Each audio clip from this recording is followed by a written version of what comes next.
Hello बच्चों, मैं मधुरमा श्रीवास्तव आज तुम्हें एक चर में रेखीय समीकरण क्या होती है समझाऊंगी, यानी linear equation in one variable. तो बच्चों, सबसे पहले हम गणितीय कथन क्या होता है यानी मैथमेटिकल स्टेटमेंट, इसको समझेंगे। तो जैसे मैंने तुमसे कहा कि तुम्हारे पास x रुपए हैं और मैंने तुम्हें 5 रुपए और दे दिए, तो अब तुम्हारे पास 9 रुपए हो गए। तो ये है एक मैथमेटिकल स्टेटमेंट, ठीक है।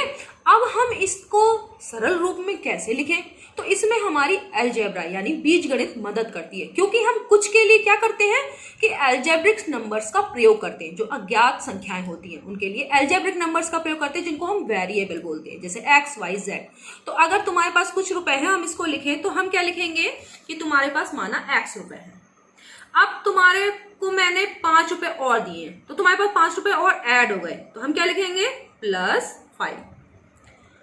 तो अब तुम्हारे पास कितने रुपए हो गए x + 5। ये क्या हो गया, एक अलजेब्रिक एक्सप्रेशन यानी बीजीय व्यंजक, ठीक है। क्योंकि बीजीय व्यंजक में क्या होता है, वेरिएबल्स होते हैं और क्या होता है, कांस्टेंट होते हैं और हमारे मैथमेटिकल ऑपरेशन, जो कि यहाँ पे दिखाई दे रहा है, यानी चर, अचर और गणितीय संक्रियाएं। तो उससे बनता है हमारा बीजीय व्यंजक यानी अलजेब्रिक एक्सप्रेशन। तो ये हो गया। अब स्टेटमेंट का सेकंड पार्ट क्या है कि अब तुम्हारे पास कुल कितने रुपए हो गए हैं, 9 रुपए। तो ये किसके इक्वल है, 9 के, ठीक है। तो अब ये क्या है, ये तो था हमारा बीजीय व्यंजक यानी अलजेब्रिक एक्सप्रेशन x + 5, लेकिन x + 5 = 9। ये क्या है, ये है एक इक्वेशन, क्योंकि ये दो पार्ट्स को, जो हमारे ये लेफ्ट साइड का पार्ट है और ये राइट साइड का पार्ट है, इसको इक्वेट कर रहा है, ठीक है।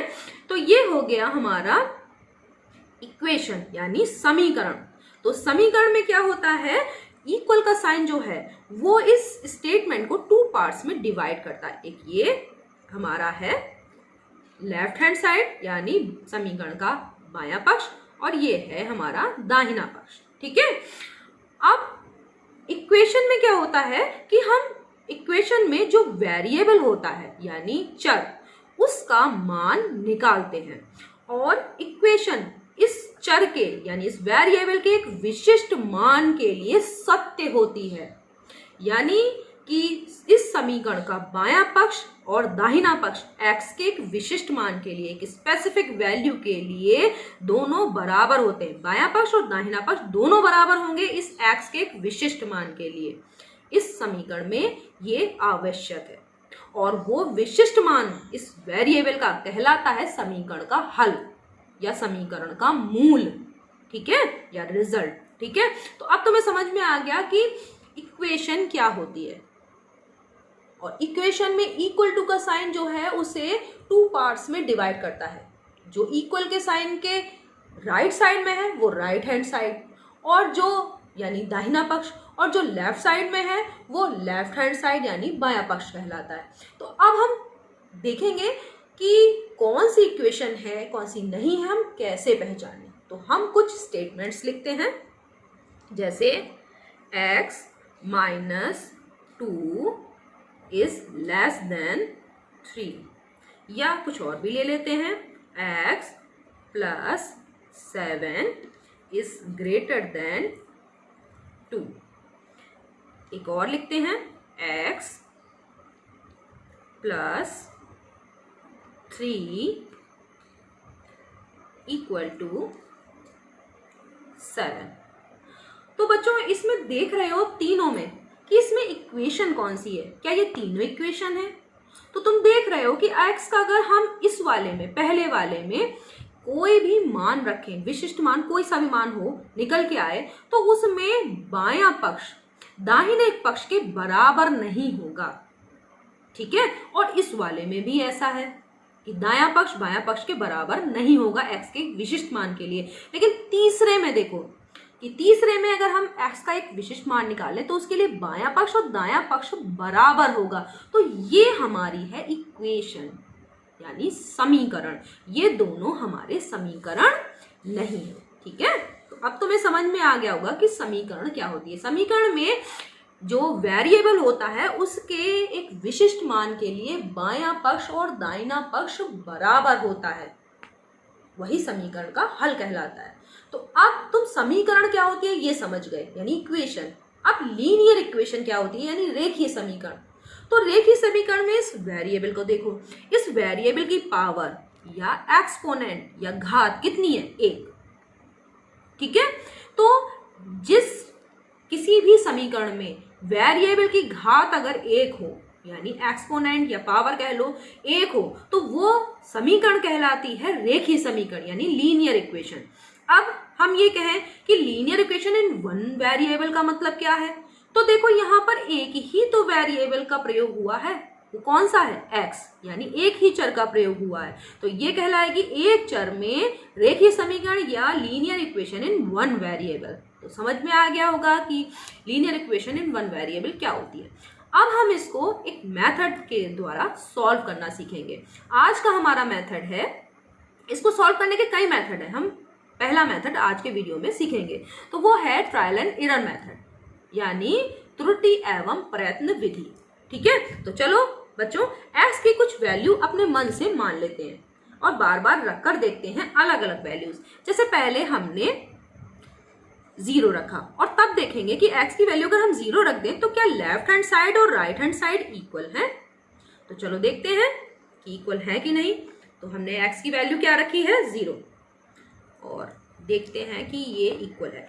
अब देख रहे हो कि तुम अगर इसको, जो हम इसको इस तरफ रख लेते हैं और तुम देख रहे हो कि हम 0 में 5 अगर ऐड कर दें तो क्या आ रहा है, 5 ही तो आ रहा है, हमारा रिजल्ट क्या आ रहा है, तो क्या वो 9 के इक्वल है। इधर आ रहा है हमारा 5, तो ये 9 के इक्वल नहीं है और हमें लाना है 9, क्योंकि एक इक्वेशन में x के एक विशिष्ट मान के लिए दोनों पक्ष बराबर होने चाहिए। तो इसमें देख रहे हो कि हमारा जो लेफ्ट हैंड साइड है उसमें अभी 9 नहीं आया। अब हम क्या करते हैं, x की जगह पे हम 0 की जगह 1 रखते हैं। तो अब ऐड करके देखते हैं, तो अब ऐड करो, 1 + 5 करोगे तो तुम्हारा कितना रिजल्ट आएगा। अब की बार रिजल्ट तुम्हारा आ रहा है 6। ये भी क्या राइट आंसर है, नहीं, क्योंकि ये भी 9 के बराबर नहीं है। तो अब भी तुम्हें 9 ही चाहिए था, लेकिन तुम्हारा कितना आ रहा है, 6। अब देखो अगली बार क्या रखोगे, तुम x की जगह पे 2 रखोगे और उसे 5 में ऐड करोगे। तो देखो हमने 5 में ऐड किया। अब की बार तुम्हारा रिजल्ट क्या आ रहा है, अब की बार रिजल्ट तुम्हारा 7 आ रहा है। तो ये भी 9 के इक्वल नहीं है, तो ये भी तुम्हारा x की वैल्यू नहीं हुई। अब अगली बार क्या करोगे, तुमने 2 भी रख लिया, अब तुम 3 रखोगे। तो देखो 3 रखते हैं, 3 + 5 करोगे तो क्या आएगा, इक्वल करोगे तो हमारा कितना आएगा, 8।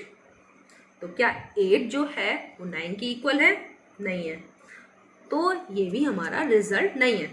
लेकिन अगली बार हम रखते हैं 4, फिर प्लस का साइन और 5 करते हैं, और अब की बार हमारा कितना आ रहा है, 9,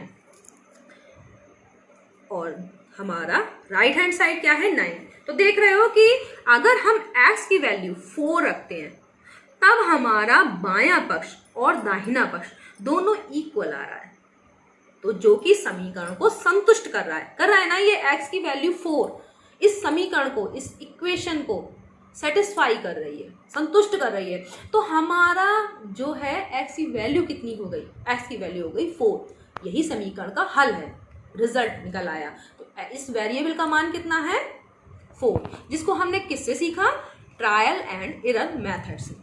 तो हम देख रहे हो कि इसमें x की वैल्यू अपने मन से पहले 0, 1, 2, 3, 4 ऐसे रखते जाते हैं, और जब देख लेते हैं कि दोनों पक्षों के मान बराबर हैं, बायां पक्ष और दायां पक्ष बराबर है, तो जिस वैल्यू को रखने पर बायां पक्ष और दायां पक्ष बराबर है वही हमारे इस वेरिएबल यानी x की वैल्यू हो जाएगी, x का मान हो जाएगा।